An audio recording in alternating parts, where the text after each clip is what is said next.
കണ്ടോ,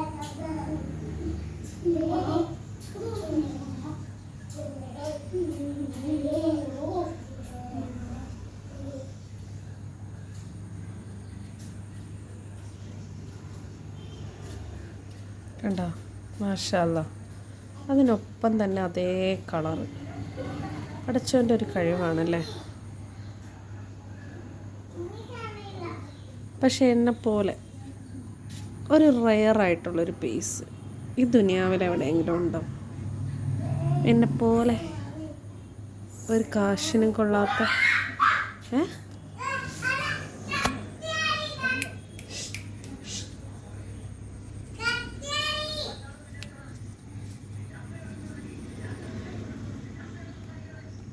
അപ്പോൾ ഈ ദുനിയാവിൽ പടച്ചോൻ ഒരുപോലത്തെ ഒരുപാട് വ്യക്തികളെ ജനിപ്പിച്ചിട്ടുണ്ട്. കിട്ടാൻ പാടാണ്. അപ്പോൾ എന്നെപ്പോലെ പഴഞ്ചനായ ഒരാളെവിടെയെങ്കിലും ഉണ്ടോ? പോയിട്ടാ.